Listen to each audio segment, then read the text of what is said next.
guys, welcome back to Donica and Shelby Read. I'm Donica. I'm Shelby. And today we are doing a book talk on The Sun Down Motel by Simone St. James. Now, can we agree that name is awesome? Just in general, our book talks consist of us. We read the book. We don't say a single peep to each other about our thoughts, anything while we're reading it. We try to keep it in order. Like, we try to go down a list of things, but usually we go off on tangents. We'll watch the video over and we'll be like, oh, we forgot to talk about this or that. It's not a perfect book talk because it's two friends talking to our friends. We start with the non-spoiler, just a quick rundown, our rating, and then we go into the spoiler part. So if you're just here for basics, you can stick around and we'll tell you when the spoiler part is coming. So in The Sun Down Motel by Simone St. James, you had to take a moment to like really let it. The name sink That in. name is awesome. We're following two women in two different time periods. Both of them work the night shift at the Sun Down Motel in Maine. Fell, New York. Oh, Fell, New York. You were so confident because you've been reading Stephen King, right? Have you been reading Stephen King? Yeah. So you're like, it was in Maine. Fell, New York. Literally the entire time there in Fell. This motel has very strange occurrences happening in it, and we get to watch these two women kind of discover the weirdness of the hotel.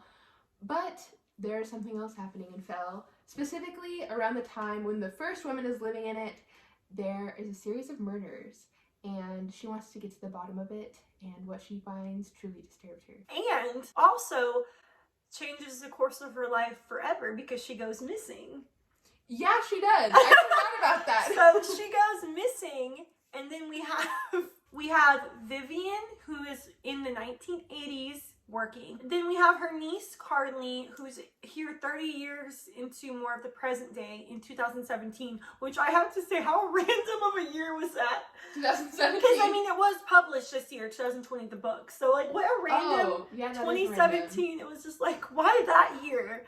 There has one of her favorite years. It has to be like an Easter egg because there were a lot of Easter eggs, which I'll talk about. They're both in their early 20s, 20 years old, both of them to be exact. So they're babies, like little sweet baby angels. Vivian goes missing, so we start off with her storyline up into the day she goes missing, and then we have Carly, who's following almost parallel with her aunt, trying to figure out what happened to her aunt. You're getting like this vibe that it's a haunted hotel. So when I started reading it, I mean, it is Spooktober. Be there, be a pumpkin. Let's not forget. Yeah. I picked this book and Shelby agreed that it just seemed like a spooky, fun read. Perfect for Spooktober. What did you rate it? Honestly, and truly, right after I read it, I went straight into Goodreads and I gave it a 5.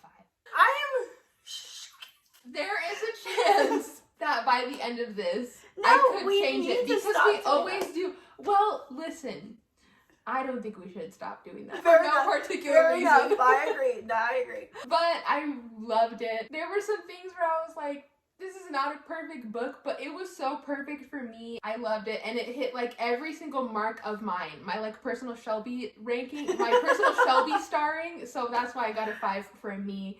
I don't know, like maybe like is it a technically perfect like 5 stars? But I thought it was 5. So you can see I gave it like it's a 3.5 with a question mark. So what does that mean? It's like 3.5. I wouldn't go out of my way to recommend it to someone to where that would be like more of like a 4 star. Like I'm gonna go out of my way and say, please read this. But it's good. And that's funny because I also think for a 5 star, it'd be something that I would want other people to read. And I actually have already talked about it to one other person who doesn't even read. But I was like, yeah. I read this super awesome book and it was perfect for this month. And I actually legitimately did recommend it. So that's awesome. That's crazy. I mean, yeah, we're just, different. Just different. We have to turn this off. The book talk's over. Hope you enjoyed. I do just want to say that Riley Sager was a blurb on the book. You read Home Before Dark. Oh Riley my Sager. gosh. So he's like a beloved figure in the thriller community. We read Home Before Dark, both of us. Yeah. And I liked that a lot. It was my first taste of him. And then I read The Last Time I Lied, which I didn't like it as much. I felt like it kind of dragged for me. But his twists are His twists are so twisty. So if he co-signed it, I was like, okay, let's see what's going on. And then for all of my murderinos out there, I've said what a murderino is. Would you like me to explain to you? Yes. So a murderino is the name, the affirmation that those of us who listen to My Favorite Murder with Karen in Georgia, we call ourselves murderinos. What's the matter with I heard someone used the term murderino. It's in this. It was in the dedication to this book. Oh yeah. Yeah, that's what I was like, Donica always talks about murderinos. I want to say the murderino word it started in The Simpsons, like a long time ago. But I mean, really, since like the start of the podcast, they just started saying like we're the murderinos. And so at the very beginning, she's like dedicates it to different people, and then she's like to all the murderinos out there.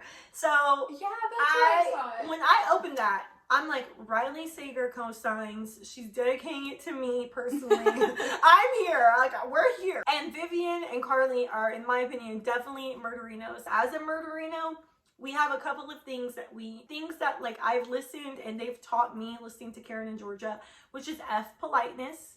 And I've told Shelby one time, it could be as simple as you see a strange person walking by your car and you don't want to lock the doors because you're like, I don't want them to hear it, and like, I don't want them to feel bad. Weird things like that where you're like, oh wait, I don't feel comfortable. Politeness. Or in this book, there are men who are, making you feel uncomfortable. Oh, I don't want to hurt his feelings. No, politeness. It has really taught me to like stand up for myself. If anyone makes you feel uncomfortable, say something. Don't, even if it hurts their feelings, like you are important too. Donica definitely told me that. So another thing is kind of a joke, but kind of true. It's like stay out of the woods. A lot of bad things happen in the woods. So they always say like, just stay out of the woods.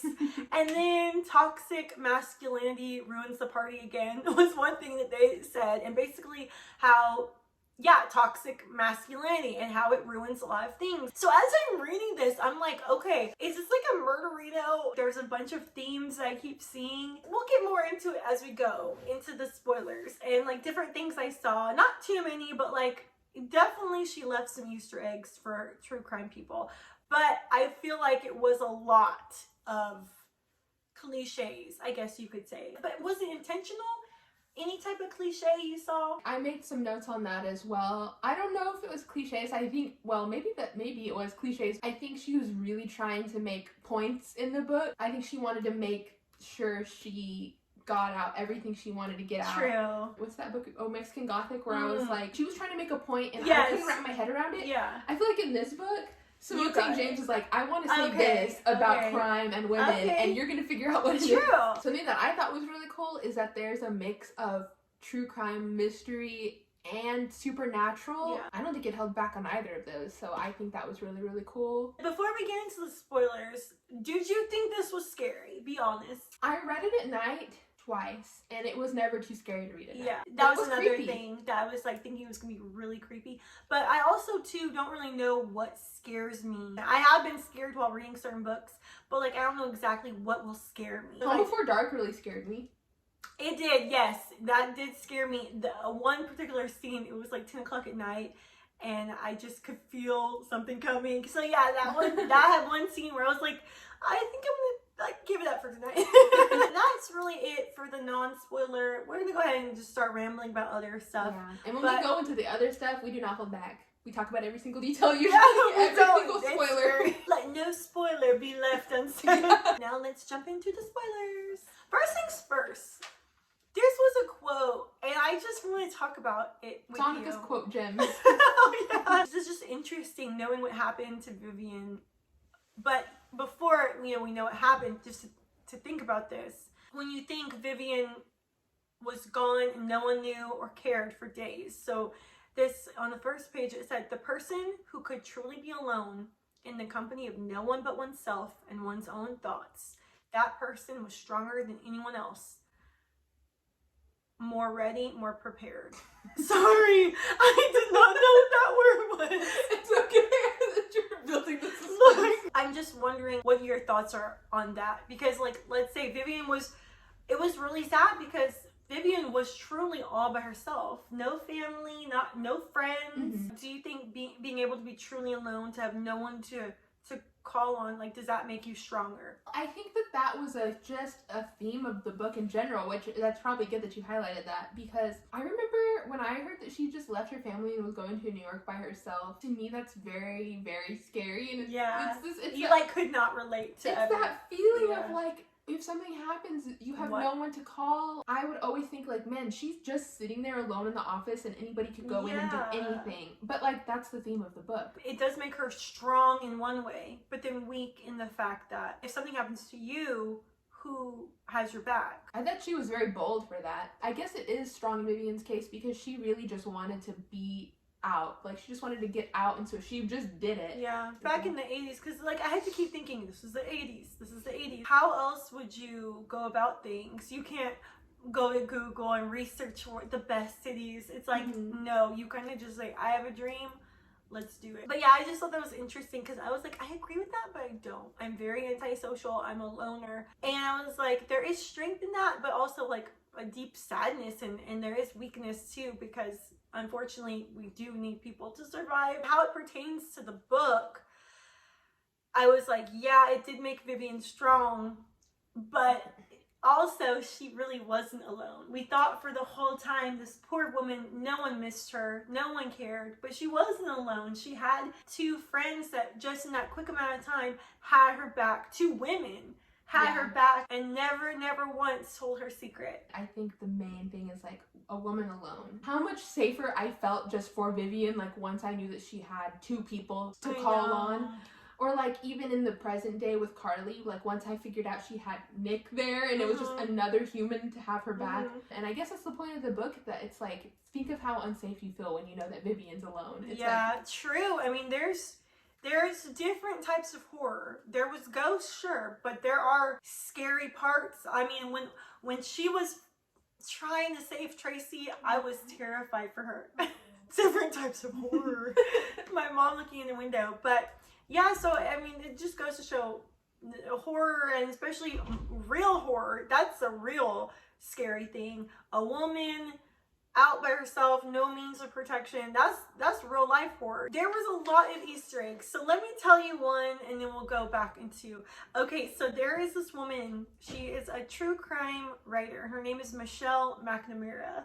Now, McNamara is like a super unique last name, so I'm almost 100% sure this is like a little Easter egg, because the owners of the Sundown were Janice and Carl McNamara. Michelle McNamara, unfortunately, she passed away a couple of years ago, but she was a major figure in, I personally believe, a major figure in the eventual capture of the man called the Golden State Killer. I don't know if you ever heard of him. To have like her last name in the book, I was just like, oh my gosh, you know, it was pretty cool to see that little Easter egg. So how did you feel about Vivian? One of the things I liked about the book is that I liked the characters a lot.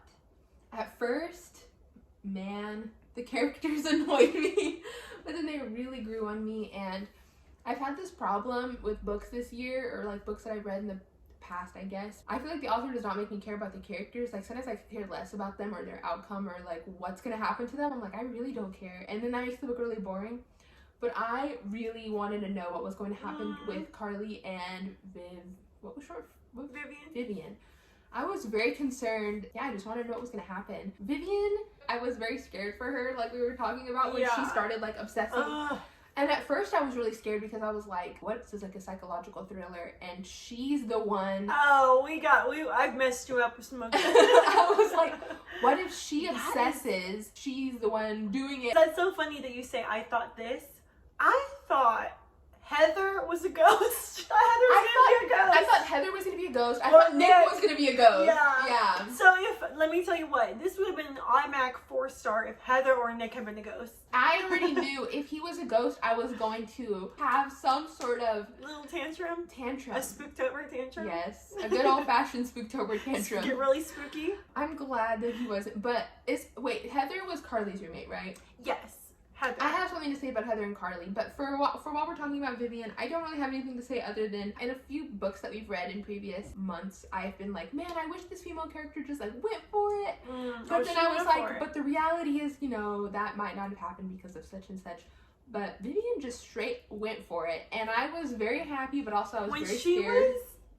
This man is a psychopath, and she's like going into his car. Oh, it was suspense. Yeah, I will say. I was very nervous. There was one part where I like closed the book and I was like, no! What and happened? y'all, Shelby literally is not being dramatic. She reads like that. Yeah. She closes things. I'll cry, I'll scream, I'll chuckle.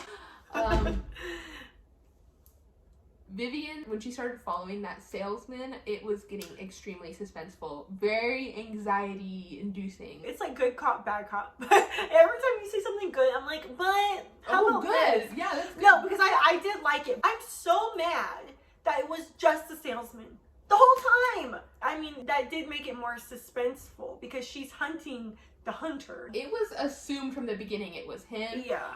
I think, okay, here's how I pictured Simone St. James went about this novel. This is how I pictured. Okay. She was trying to think of something creepy for her next novel, and she was like, what's something super creepy? And then I think she was like, what about a really creepy, ghostly, weird traveling salesman? And I pictured, have you ever heard those stories about the men in black, pale-faced, and they're wearing a suit? Like, I pictured him looking like that the entire time, and I feel like she was just like, I need to write about a creepy traveling salesman. Here come the men in black. I wish he was an alien. That would have really made it 5 stars. He gets in his little spaceship and is like, see ya. He like doesn't die. If this was an alien book, that would have been really fun. How would that have happened? I don't know. Like aliens come to the hotel. Him being an alien would have been really cool. I mean, I don't know how that would have been executed. Saying, I'm giving you options. What did you ask about? Oh, you didn't like that it was just him. Yeah, I was like, well, no. That it was just like right from the very beginning, we know it's him. Like, I like more of a build up, I guess, to a twist or something. Nick is the red herring because we don't know if he killed his brother. Nick's dad, what was the reason for that? And he said all of it needed to be over. So creepy. That's what the dad said after he killed his son. Yeah, like all of it needed to be over. I get the reason, but I was just like, man, sometimes it feels almost like a loose end to me. Because she kept commenting on different things about crime and society and stuff. True. Maybe he was like a stat about who knows what he was. Between him and Caleb, that was one character where I was like, you could have cut every paragraph of him out and the book would have been exactly the same. Yeah. I was trying to think, literally, one of my only notes is, Callum McRae, I haven't been able to think about him long enough for why he was there. To me, it was like how I say Riley Sager is a twist and a twist and a turn. She almost felt like there was a little twist she wanted to be there. But... okay, when I was reading the book, I think that there was one part, like, after he pushed her into the pool, I feel like I had a realization. And this is why I should take notes, because I remember thinking maybe that's what his purpose was, but now I can't remember what it was. I don't know what his purpose was. Like, I mean, I just wrote Caleb under weird things. Okay, one thing I will say about Caleb is that whole F politeness thing. Caleb gave Carly big vibes, and there was times where she was like, oh, you know, I don't want to be mean, but like a little shout. It's like, hey, if you're a woman and a man or a woman or anyone, if they're giving you bad vibes, you say, hey. Yeah, that's true, because something that was revealed about him later on, Carly drove to Alma's house. Yeah. And the guy just drove past, and Alma was like, yeah, he gives girls problems all the time. Yeah. And he just needs someone to talk to him. So maybe that's what he was. He was to show creepy guys like are out there. There are dads who murder. There are young, nice dressed men that go to college. They come from a good family. They have money. And they're psychopaths. Like, it could just be a theme of you can't judge a book by its cover. You can't, because really sociopaths can just be chameleons and look like a normal person. Yeah. But inside they have zero feeling. I guess Caleb could be like a testament to Don't be judge a careful. book by Yeah, its cover. you need, if you're getting a weird vibe, listen to it. You know, Yeah. don't try to be polite for the sake of it. Go ahead, talk about Nick a little bit. I know you want to. I really like Nick. I started reading a little bit about other people's thoughts about this book before we did this, just because I like to read the room a little bit sometimes. And someone mentioned that there was a pretty big age gap between him and Carly, and I didn't know that. He's 26. He's like 26 or 27. Oh, and how old was Carly? 20? Like 20. It's not like he was 20, 30 years more mature mentally. He's not hiding anything from you because you're reading what she's portraying him as. Yeah. And he seemed mentally and mature level like Carly's age. He also didn't, I feel like he didn't pursue her. When I found out we could trust him and that he would be there, like if Carly was ever in a pinch or a pickle, I got this immediate sense of like protection. And I do think that that's something the book was trying to say was, let's say there was like a man working at the desk. Would we have been that scared for him? Maybe for the paranormal stuff, but I don't think we would have ever been like, some guy's gonna go in there and hurt him. This was in 2017, so imagine 1980s, 20 years ago when poor Vivian was there. Yeah. I mean that, and let's talk about toxic masculinity, because the police with Alma on the force saying, you don't even, and she told Carly in present day, and as she told Vivian, you don't know what I have to put up with. Yeah. You don't know what, but I won't leave. They cannot make me. You just feel that. You feel that in your bones and your core as a woman. They want this of you, but, you know, I won't move. And then the principal,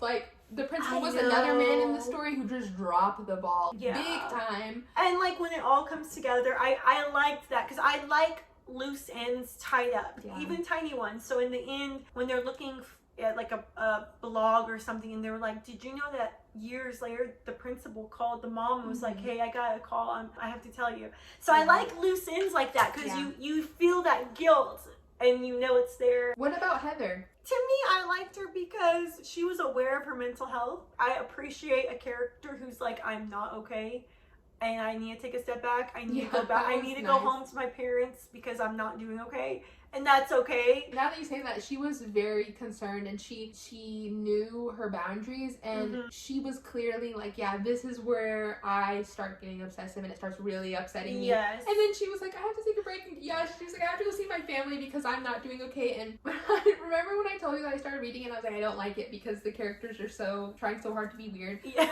This is the time where I really want you to put the memes where I feel like they were talking. Can I show you them, or you want me to show you afterwards? Yes, show me. This is like Heather. This is Heather talking to, what's her name, when they first meet. This is her in her poncho. In case you haven't noticed, I'm weird.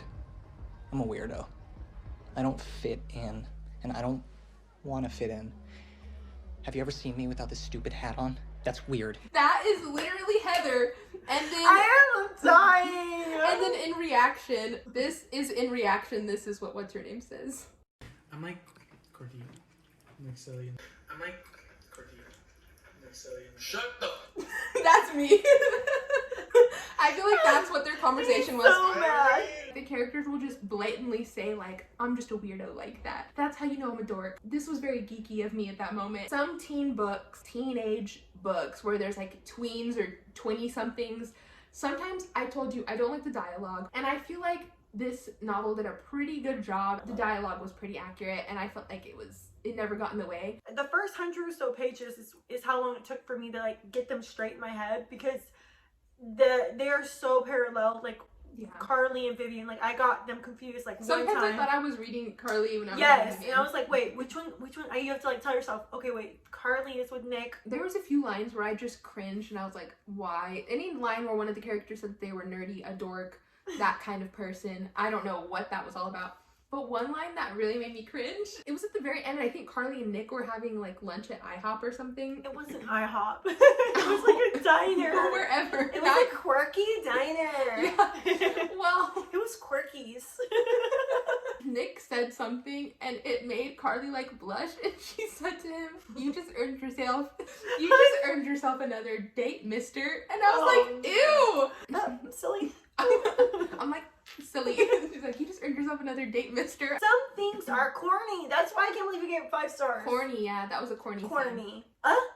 Candy corny? I have some positive Love that the creepy thing was really a creepy thing. What? Yes, because I have read so many books this year. Man, I think something really creepy is going on, and then it ends up just being a person. Which, it's just like a person doing a normal thing, and it's like, oh, this was never weird at all, but the whole book you thought it was a ghost, and then it wasn't. In this book, every time you thought something creepy was going on, it was really creepy. It was actually and sometimes it was really a ghost, and sometimes it was really a murderer. Like, if there was something creepy, there was something really creepy going on, and I was so satisfied by that. We literally saw apparitions. I didn't even write down the names. Betty, I want to say Betty was the ghost that lived there. Mm-hmm. Poor thing, like, that was so heartbreaking that when he checked in, she freaked out. And how he would actually would check in because he knew she was there, and he knew he could see her, and she would be reliving. Yeah, he didn't even mind hearing them. He like, like, that's what wanted I'm here. to. That's like, how you know that he was definitely so disturbed. I think Simone St. James didn't want vigilante justice to be like a theme here, or like praised. So I think she made Viv pay her dues, because Viv had to go into hiding. Her sister died without even knowing she was alive. Her mother died. She would have gotten away with it because the wife did not report the salesman, James Marsh. He didn't even get reported missing. She didn't even have to go into hiding. But yes, she did, because she was a murderer. No one was listening to her, but she did have to pay her dues with going into hiding, and then she turned herself in at the end. So I thought that was so sad, because she wouldn't have had to do any of that if someone just listened to her. And I was like, man, I mean, she did murder, but at the same time, it was I know, really hard. It's a fine line. It's a real fine line and to walk. Yeah, I was really sad. But then there was that like little glimpse of hope at the very end when Alma, she was like, oh, I know really good lawyers. Like, she always helped them out. So, who knows? Oh, and how, like, the good lawyer for the homeless man. Yeah, the that good was lawyer, nice. That she was always making sure they were covered. Yeah, so. That was cool. And Alma and Marnie, like, that was their burden to bear as well. None of these women had easy lives hiding a murder. The cool thing about this book is that I realized from the beginning, I don't think it was ever like whodunit. It was always kind of obvious to me, like, what was going on, but I think it was just exciting to see it unfold. What I Did liked you know about Vivian was alive? I wondered if she was the whole I don't time. think I really thought that for a long time. And then I did once they found the car, and I was like, I know it's going to be him in there. Yeah, like, I knew where it was going. The car was a solid moment. I will say, reading it, I was like heartbroken, because I knew what we were going to get down to was she dies, he wins. And then you realize, oh, he went missing the same night Tracy got. Yeah. And you're like, wait, this is a twist. Something happened. That's when you're like, okay, this is going somewhere different. I was really sad when I thought that the reason that they both disappeared, what I thought happened in my mind, there was like two alternate realities. There was either she's alive and she killed him, or she knew too much, so he went after her, but then she killed him, but like she also died. Yeah. And I thought that was what happened. That was really, really sad for me. I was like, oh my gosh, like, she knew too much, but she got him out. Another little Easter egg. By the time I kind of caught on or thought to write things down, there have been some I missed, but the books that they would be reading, like Vivian or Carly, they were reading Firestarter, which I think is a Stephen King novel, and then The Stranger Beside Me, which is about Ted Bundy, and I think it was by Anne Rule that wrote but like these horror, thriller, true crime books all throughout. And then not only did Vivian read books like that, Carly is like into that too, like so they're like cut totally from the same cloth, you know, like they like the same things. I do appreciate how Simone St. James was like, I'm gonna put so many Easter eggs in here. Like, if you like true crime, if you like thrillers, you're gonna just find all these things. What do you think about the ending? Betty kind of having a hand in it? I did not mind that ending. I know it seemed like some people were disappointed, like maybe it was lackluster. To me, when I realized, oh, it's the salesman the whole time, that's when I was like, all right. But then it didn't, you know, nothing else diminished my love for the book. It was just like, okay, I thought it wrapped up nice. What do you think about Betty, like, well, did she, like, psychologically kill Callum McRae? Yeah, she scared him to death. And the mole that was there all the time. Was that there all the time, or did she just ruin it? I want to say she ruined it. But if it was there all the time, that's disturbing. Other than that, I think that is everything. Did we miss anything? No, I think we hit a lot. I feel like there was a lot in it that, even talking about it, even thinking about it, I feel like I didn't hit it all. So I'd be very interested if any of y'all read it to hear what y'all thought about Yeah, it, or if there were any parts, because I'd just love to know more about it, because it was very fun for me. Yeah, it was fun. I really want to read more of her stuff, and I already decided that November is going to be Spookvember for me, because I'm not done with the scary books. My November is, woo, it's not spooky at all. I've passed that, but it's gonna be good. It's gonna be good. My TBR is gonna be really fun to talk about. There was that like affair going on that lady blackmailed, and then she like passed up what's her name while she was getting choked. Oh my gosh, that was, I was so pissed. I know, she drove by. I was like, girl. Ugh, but she got her money. I know, that's good. And she got to start her new life, which is, you know, a life of sadness and torment, but... And like, okay, she was living in the town the whole time. Yeah, that was weird. And she was like just living there and no one recognized her, and yeah, that was kind of weird. So I stand by my 3.5. I think I stand by my 5, actually. Yeah. Please let us know your thoughts and opinions. I am so curious to know what anyone else thought about this book. On a quirky scale, how quirky was it? How quirky and silly was it? Well, that is all from us. Alright guys, well thank you so much for watching. As always, don't forget to like, comment, and subscribe. And we will see you in our next video. Bye!